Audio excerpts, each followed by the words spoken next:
It began just after sunrise, July 9th, 1918, a Tuesday. Nashville, Tennessee stirred in the heat of summer as the first light cut across the hills and glinted off steel rails. Men were already at work. Women were packing food. Children squirmed half asleep in their seats. Two trains, crowded with passengers, rolled closer and closer together, heading toward each other on the same track. They couldn't see what lay ahead. And when they finally did, it was too late. What followed would become the deadliest train wreck in American history. More than 100 souls lost, hundreds more injured.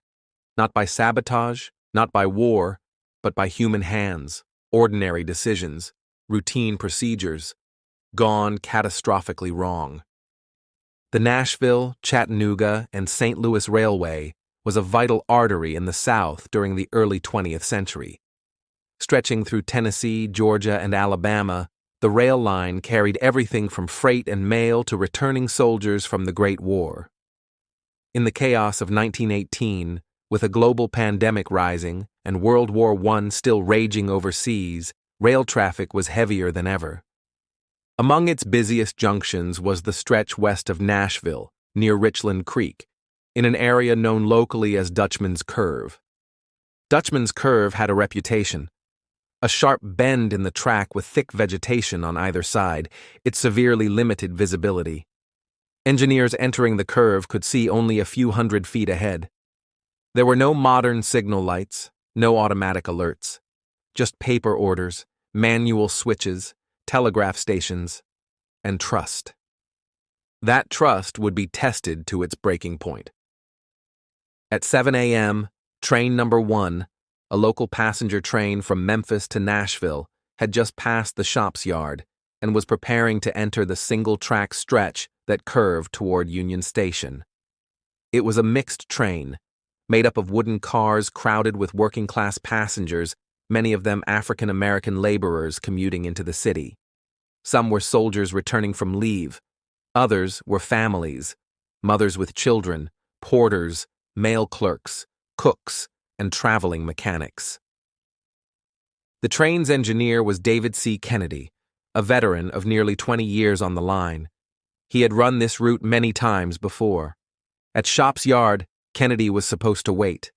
According to schedule, train number 4, the outbound express to Memphis, would soon pass. But at the dispatch station, a flagman named Charles Montague gave Kennedy verbal clearance to proceed, possibly under the belief that number 4 had not yet departed Nashville. That single decision would prove fatal. At nearly the same time, train number 4 was rolling out of Union Station on the opposite end of the same track. It was a faster train, with steel mail and baggage cars up front, followed by wooden passenger coaches and day cars. On board were dozens of passengers, railroad employees on duty travel, traveling salesmen, and more war veterans. The engineer of number 4 was William Floyd. Like Kennedy, he trusted the schedule, trusted the line, but the system had failed them both. Neither train had radio.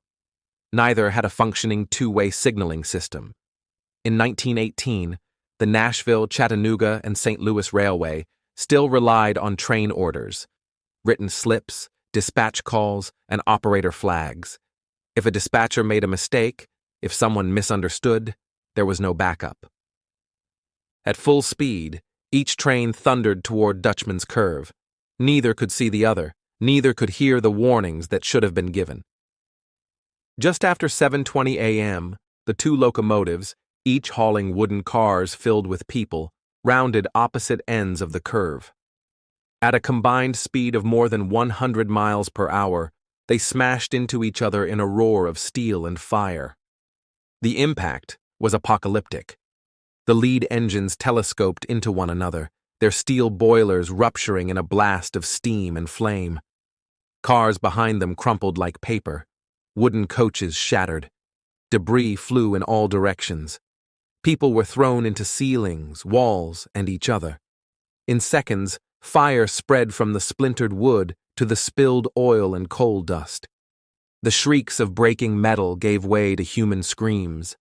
Some passengers were killed instantly.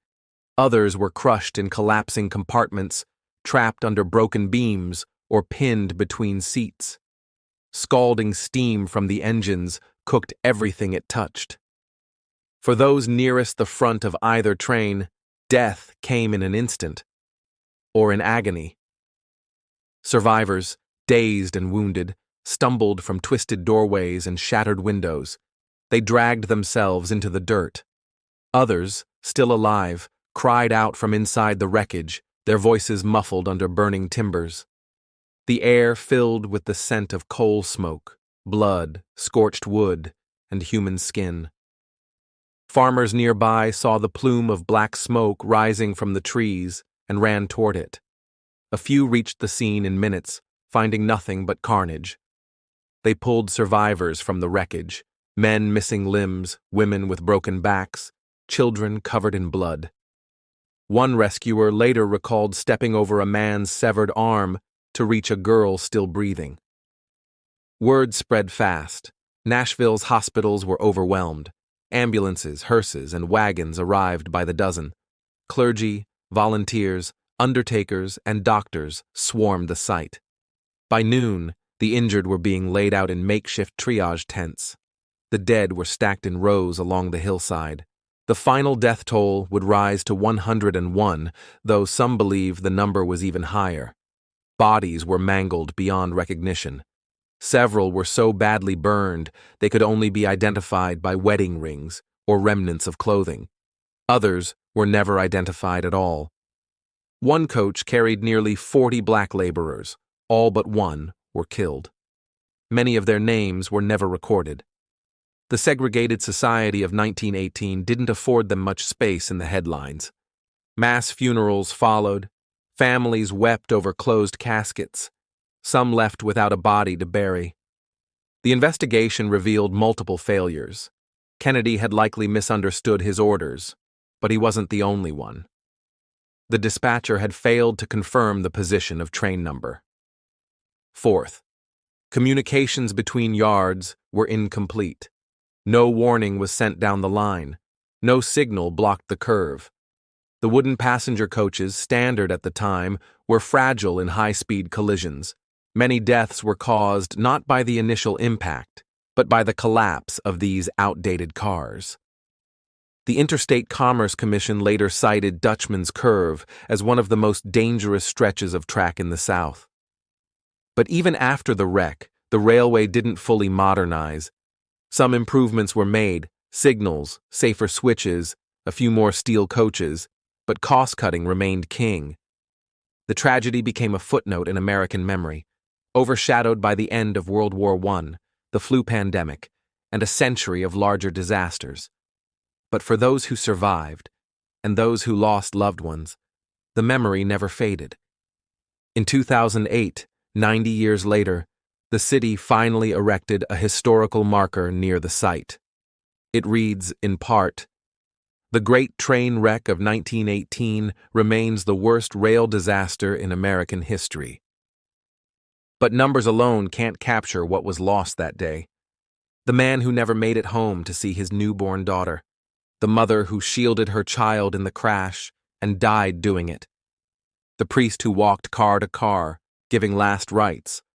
The boy who crawled out of the wreckage barefoot, dazed, calling for his father who would never answer. These were lives, stories, futures, all gone in a moment, because a system meant to keep them safe failed them. Thank you for listening to Road to Ruins.